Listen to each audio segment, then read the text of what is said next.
火烧虾用大火落去炒，放伫白饭，就是一道美味的虾仁饭。还有浮水鱼羹、烧酱米粉等台南的知名小吃。这是国华友爱街区发展协会伫市府头前设开8道的青王宴，另外一边是国华友爱新商圈协会伫附近青王庙头前举办的青王宴，完全就是传统板道菜。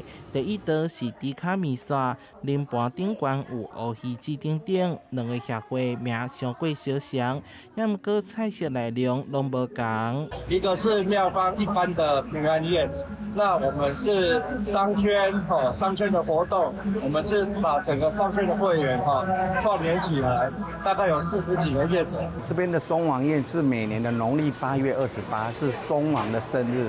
已经这边办了10几届了。他要怎么做，我们其实他该怎么去做他的一个什么宴，但是我觉得不要借用松王的名义。台南市国华街美食店家相当的多，成为观光热点。原本经营17档的国华友爱新商圈发展协会，各分出国华友爱街区发展协会。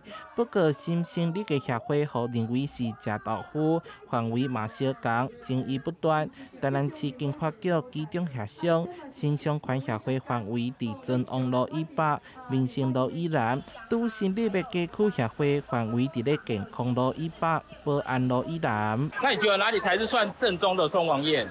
我觉得这不是重点，重点是我们大家一起努力，为地方的美食文化、宗教文化，这才是最重要的。台南的宗教文化呢，跟商业活动是并行不悖的。那市府呢，也乐见地方以不同的活动来展现城市的多元风貌。市府鼓励各商圈以地方文化为基础，结合产业特色，发展多元活动，希望会当打造属于台南的街区品牌，持续带动城市观光加商机。台南市民社会采访报道。